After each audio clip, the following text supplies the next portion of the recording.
Welcome to Bang for Buck PC Gamer. Hey guys, it's Bang for Buck PC Gamer here. The video I'm about to present may not sit right with all my viewers, so I thought I'd make a disclaimer just to avoid any confusion.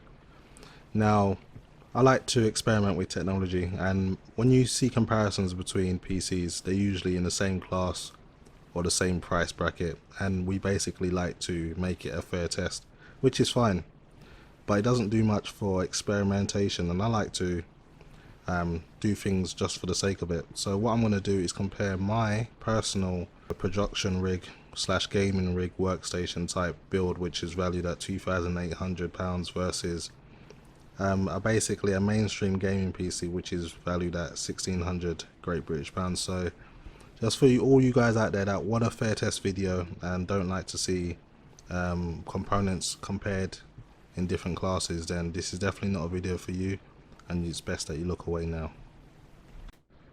Okay guys, now that I've got that out of the way, let me quickly go through the two systems I'll be comparing. So starting off with the Challenger, and that's the more gaming focused PC, which costs a total of 1,600 Great British pounds. So we're looking at the Intel i7 6700K, Asus Maximus 8 Formula, Sapphire RX Nitro plus overclock 8GB version, Corsair AX 860 power supply, Fantex Enfu Pro and Window Edition. I couldn't find the G-Skill Trident Z, but it's roughly the same price, so I had to use this in its place. Kingston HyperX Savage 480GB SSD, and the Samsung 256GB SSD 850 Pro, and the cooler, the Corsair Hydro Series H110 GT, but they didn't have the original version in stock, so same price, so I had to use that in its place. So that pretty much wraps up the £1,600 PC. Now for the more workstation based editing PC, I went with the 3TB Seagate SSD. In my place I had a Toshiba, but they didn't have that in stock. NZXT Kraken G10 bracket to cool the graphics card. CPU is the Intel i7 5960X to help with all of that heavy editing that I do. Corsair HX 1000i power supply, just in case I feel to go SLI in the future. I've got everything covered. Corsair Graphite Series 780T black tower case. 32GB of Corsair DDR4 Vengeance LPX at 2133, what has an XMP profile of 2666. 500GB Samsung 850 EVO SSD, and the Corsair Hydro Series H110i GT. The motherboard is the MSI X99A Gaming 7. Also got 128GB Samsung SM951M.2 PCI Express SSD, and in my case I've got a PNY Agility 3, but they no longer sell this, but this is roughly the same price. The Corsair H90 goes with the Kraken G10 bracket to cool the Nvidia GTX 1080 Founders Edition, so it's kind of been modded to be water cooled. So that comes to a total of £2,855, so quite a massive difference.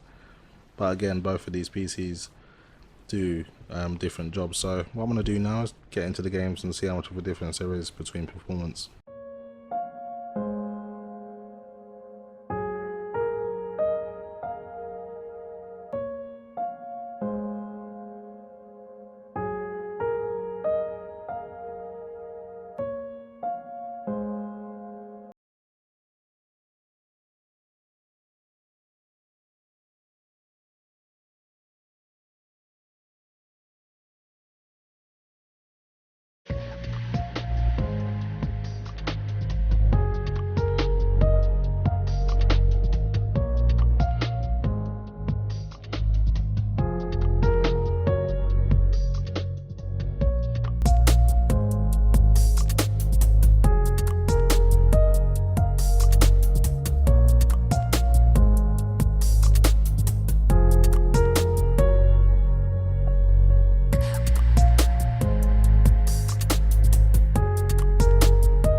So there you have it guys, I'm sure none of you are shocked by the result for £1,600 gaming focus build losing out to the more powerful CPU and GPU combination. But for £1,600 you get a great all-round PC, good for creating content and obviously playing games. Now moving on to the more workstation type gaming build, obviously it's built to produce and work on highly threaded applications, and obviously things like video editing and compression work is a joy on this PC, which is why I spent so much on the CPU, as I do that quite often. With the GTX 1080 as well, if you want to do a bit of gaming, you can crank up those resolutions and settings. A massive difference in price, but a massive difference in performance. Anyway guys, hopefully you guys have enjoyed the video, and as always, thanks for watching.